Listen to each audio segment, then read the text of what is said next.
औसा तालुक्यातील कार्ला गाव अनेक सोयी सुविधांपासून वंचित।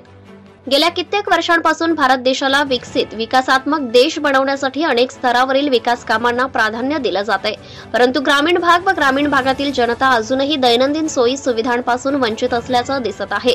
औसा तालुक्यातील कार्ला हे गाव 2 ते 3 हजार लोकसंख्या असलेलं गाव असून या गावातून अनेक मातब्बर नेते घडले आहेत व जिल्हा तालुका स्तरावर अनेक पदे भूषवलीत, परंतु कार्ला गाव मात्र विकासापासून कोसोत दूर पाहायला मिळालं। कार्ला गावातील अंतर्गत रस्त्यावरील नाली नसल्याने रस्त्यावर चिखलाचं साम्राज्य, पाण्याचा डोहसह कार्ला गावातील ग्रामदैवत असलेल्या गणेशनाथ महाराज मंदिराच्या आजूबाजूला घाणीचा विळखा पाहायला मिळत असून गावात ग्रामपंचायतीच्या माध्यमातून कुठल्याही प्रकारची कामे केली जात नसल्याचं ग्रामस्थांमधून बोलल्या जाते।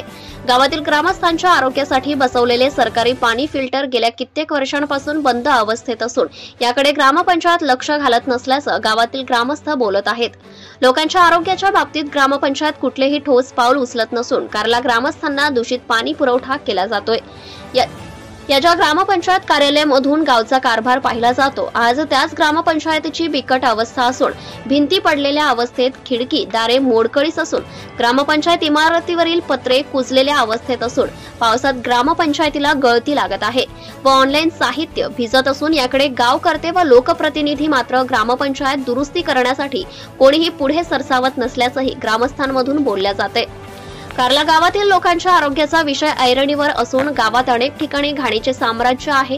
राज्यात डेंग्यू, झिका, मलेरिया सारख्या साथीचे आजार वाढत असून आज गावातील प्रत्येक रस्त्यांवर खड्डे व खड्ड्यातील पाण्यावर डासाचे थैमान असून खड्ड्यांवरील पाण्यामुळे लाखो डास पाहायला मिळत आहे। यामुळे कार्ला ग्रामस्थांचे आरोग्य रामभरोसे असून याकडे ग्रामपंचायतने वेळीच लक्ष घालून या बाबीचा विचार करावा व ग्रामस्थांना ग्रामपंचायतने सोयी सुविधा द्यावी अशी सर्वसामान्यांतून मागणी केली जात आहे।